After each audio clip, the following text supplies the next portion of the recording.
Olá pessoal, tudo bem com vocês? Hoje eu trago mais um Semeando a Palavra e o Semeando a Palavra de hoje vai ser: o Senhor dá novas forças aos que nele confiam. Vamos entender mais? Mas antes de tudo, vamos aí, pega a sua Bíblia em Salmos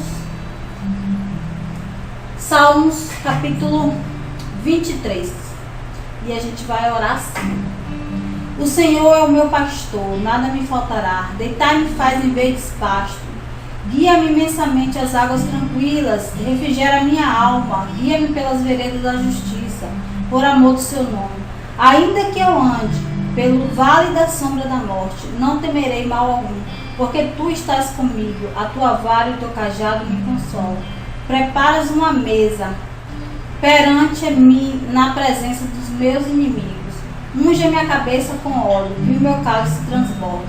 Certamente que a bondade e a misericórdia me seguirão todos os dias da minha vida, e habitarei na casa do Senhor por longos anos. Oh, glória a Deus. Amém. Louvado seja o nome do Senhor Jesus. E agora, depois da oração, né? A gente vai aí. O Senhor dá novas forças, né? Para aqueles que nele confiam. Vamos acompanhar, meu irmão? Em Isaías 40, capítulo 40, versículo 27 ao 31, está escrito assim: porque então vocês diz, ó Jacó, e você fala, ó Israel, o meu caminho está encoberto ao Senhor, e o meu direito passa despercebido ao meu Deus.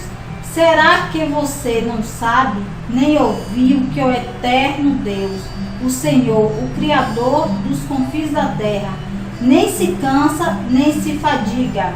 A sabedoria dele é insondável.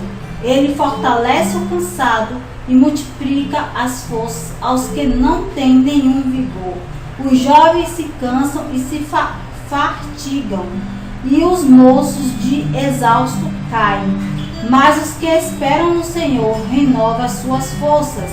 Sobem com as asas como águias, correm e não se cansam, caminham e não se fastigam.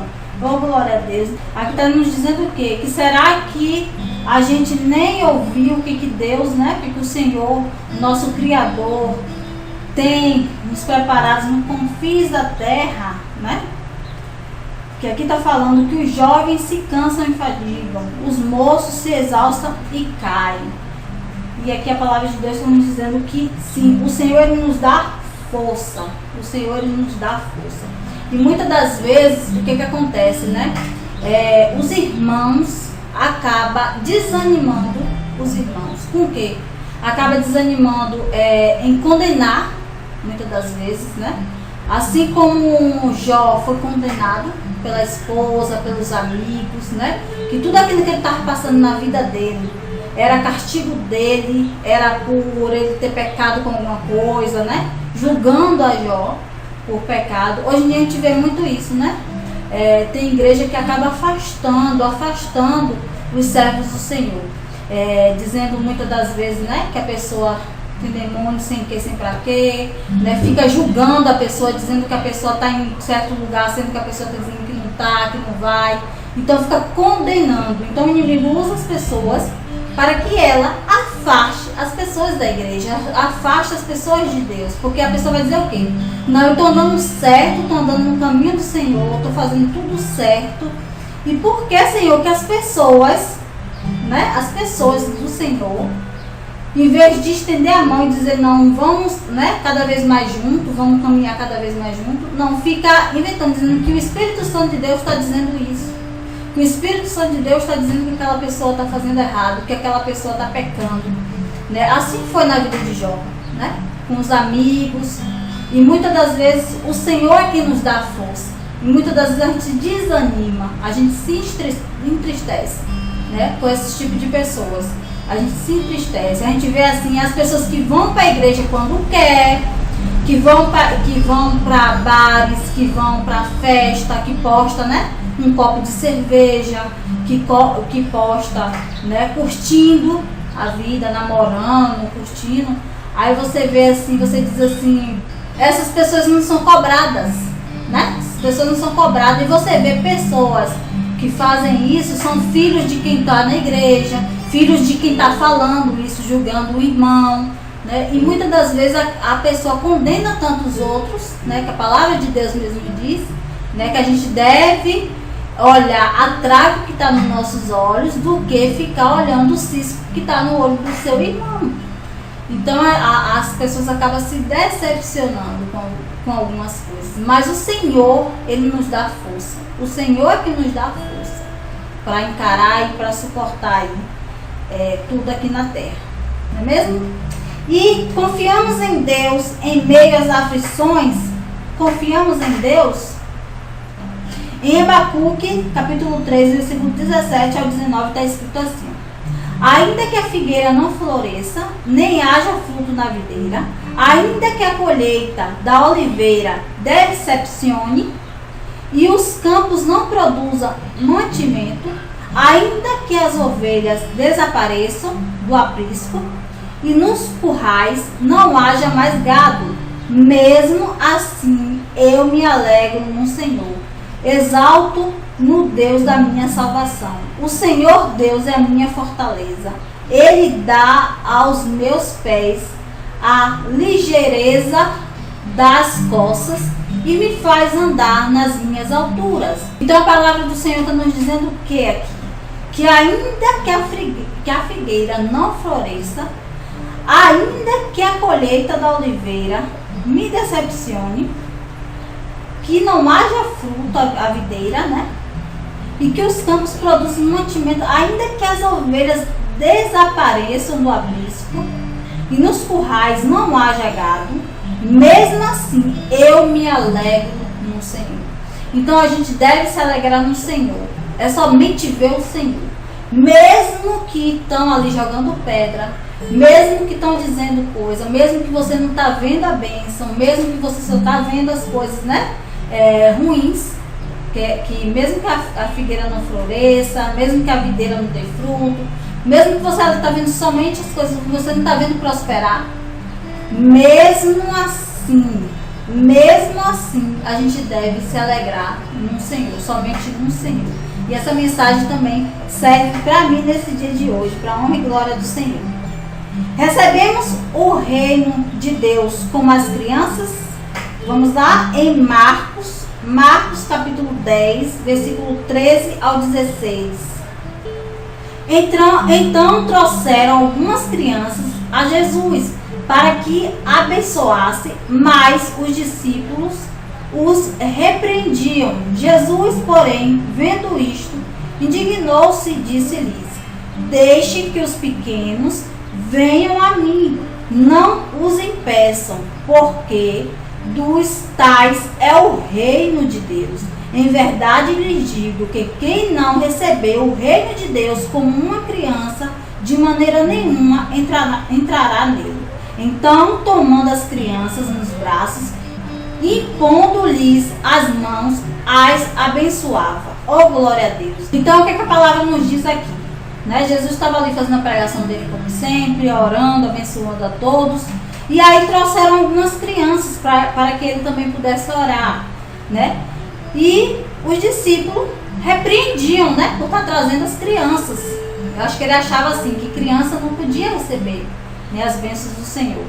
E aí Deus vai lá e fala.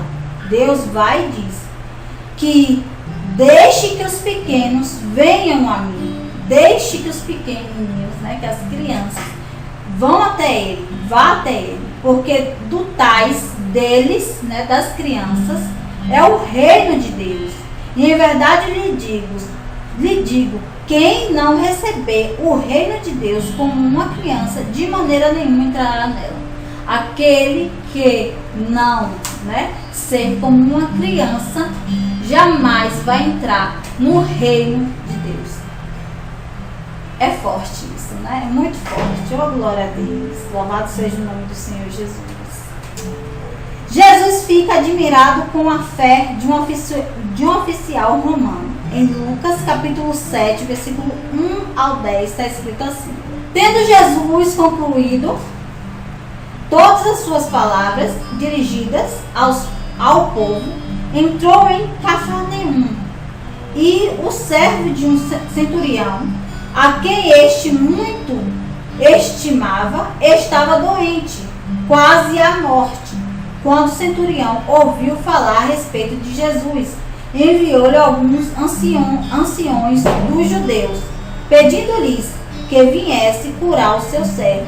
Estes, aproximando-se de Jesus, lhe pediram com insistência: ele merece a sua ajuda, porque é amigo do nosso povo.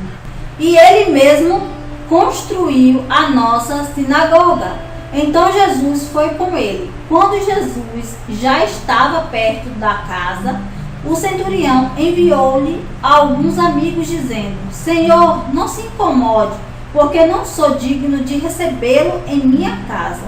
Por isso, não me julgue digno de ir falar pessoalmente com o Senhor. Porém, diga uma palavra e o meu servo será curado, porque também eu sou homem sujeito à autoridade. Tenho soldados às minhas ordens, e digo a este: vá, e ele vai, e ao outro: venha, e ele vem, e ao meu servo: faça isto, e ele faz. Ao ouvir estas palavras, Jesus ficou admirado com aquele homem, e voltando-se para o povo que acompanhava, disse: eu lhes digo que nem mesmo em Israel encontrei fé como esta. E quando os que tinham sido enviados voltaram para casa, encontraram o servo curado. Oh, glória a Deus! A palavra de Deus nos diz o quê? Que o Senhor, ele é, né, um homem de ordens.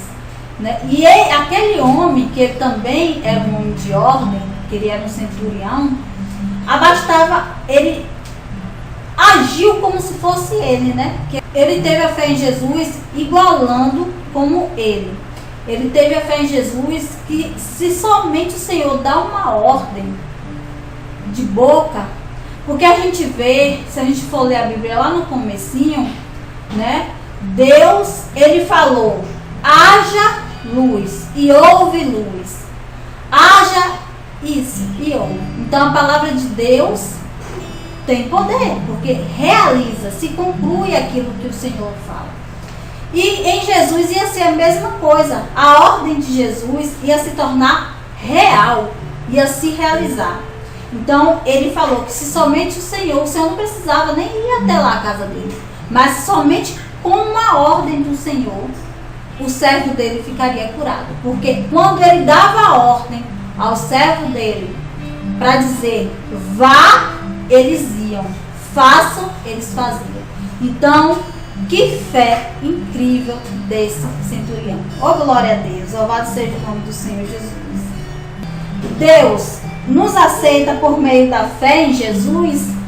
Em Romanos, capítulo 1, versículo 16 ao 17, está escrito assim: pois não me envergonho do Evangelho, porque é o poder de Deus para a salvação de todos aqueles que creem, primeiro do judeu e também do grego, porque a justiça de Deus se revela no Evangelho de fé em fé, como está escrito: o justo viverá pela fé. Então o Evangelho do Senhor é de fé em fé. Os servos do Senhor vivem pela fé. A fé é aquilo que a gente tem a certeza, né, que está acontecendo sem que a gente não está vendo. Então é você ter a certeza de que Deus vai realizar aquilo na tua vida sem que você está vivendo as bênçãos de Deus ali naquele momento. Então a fé é você imaginar algo que já está acontecendo hoje, sendo que aquilo ainda nem tem previsão, para honra e glória do Senhor. Então a fé, né? E a fé que move montanhas, né? Quanto mais fé a gente tem, mais próximo do Senhor a gente está. E também os servos do Senhor vivem de fé. Pela fé é possível conseguir a aprovação de Deus. Em Hebreus, capítulo 11, versículo 1 ao 40, está escrito assim: Ora, a fé é a certeza de coisas que se esperam, convicção do fato que não se vê. É o que eu falei, né? A fé é algo que a gente não está vivendo, mas a gente já determina estar vivendo sem estar vivendo. Parece uma loucura, mas isso é certo. Isso é o que a gente deve viver, né? Aqueles que vivem no Senhor, eles vivem por fé, para a honra e glória do Senhor. Pois pela fé os antigos obtiveram bons testemunhos. Pela fé entendemos que o universo foi formado pela palavra de Deus, de maneira que o visível veio a existir das coisas que não são visíveis. Então, a gente vai começar a ver aquilo que a gente não está vendo. Então, a fé é isso. A gente vê aquilo que a gente não está vendo, para a honra e glória do Senhor. Pela fé, Abel ofereceu a Deus um sacrifício mais excelente do que o de Caim, pelo qual obteve testemunho de ser justo, tendo a aprovação de Deus, quando as suas ofertas, por meio da fé, mesmo depois de morto, ainda falam. Oh, glória a Deus! Pela fé, Enoque foi levado ao fim de não passar pela morte. Não foi achado, porque Deus o havia levado. Né? Que até hoje, até os dias de hoje, né? E a palavra de Deus não fala que Enoque sumiu. Ele foi arrebatado para a honra e glória do Senhor, né? Não se achou o corpo de Enoque. Pois antes de ser levado, obteve testemunho de que havia agradado a Deus. Oh, glória a Deus! Então, antes de Enoque ser arrebatado, ele teve um testemunho de que ele agradava a Deus. Que ele agradava a Deus. Oh, glória a Deus! De fato, sem fé é impossível agradar a Deus, porque é necessário que aquele que se aproxima de Deus creia que Ele existe e que recompensa os que o buscam. Então a gente deve ter fé. E se você quer agradar ao nosso Pai, a Deus, a gente tem que ter fé. A gente tem que ter fé. Pela fé, Noé, divinamente instruído a respeito do acontecimento que ainda não se viam, sendo temente a Deus, construiu uma arca para a salvação da sua família. Assim ele condenou o mundo e se tornou herdeiro da justiça que vem da fé. Oh, glória a Deus! E você pode estar lendo aí até o 40, mas só até aqui que eu li para vocês, vocês estão vendo, né? A fé, todos aqueles que confiam no Senhor, que creem no Senhor, eles têm que viver de fé, para a honra e glória do Senhor. Então, pela fé é possível conseguir a aprovação de Deus. Você tendo a fé, o Senhor, Ele vai te possibilitar você realizar, somente por você ter a fé. Quando você determina aquilo para a tua casa, para a tua família, e o Senhor Ele se agrada porque você está tendo aquela fé, nele, Ele vai realizar os teus planos e sonhos, para a honra e glória do Senhor. Coloquemos nossas vidas nas mãos do Senhor. Em Salmos, capítulo 37, versículo 3 ao 6, vocês vão encontrar assim: confie no Senhor e faça o bem, habite na terra e alimenta-se da verdade. Agrada-se do Senhor e Ele santificará o desejo do seu coração. Entregue o seu caminho ao Senhor, confie nele e o mais Ele fará. Fará com que a sua justiça sobressaia como a luz e o que o seu direito brilhe como o sol ao meio-dia. Então, quando a gente crê, quando a gente tem fé no Senhor, o Senhor faz com que? Ele faz com que habite tudo, né, em nossas vidas aqui na terra. Ele alimenta a verdade em que a gente está determinando, né, que a gente está ali desejando. Então, a fé é isso. É quando a gente alimenta, né, do que o Senhor nos fala, da palavra do Senhor. E assim a gente realiza, né, o Senhor realiza os nossos sonhos, planos e desejos para a honra e glória do Senhor. Então ficaremos com essa mensagem do Senhor. Que o Senhor te guarde nesse dia de hoje. Que o Espírito Santo de Deus guarde tua casa, tua família. Tenha um abençoado dia, tarde ou noite. Fique na paz do Senhor e até o próximo.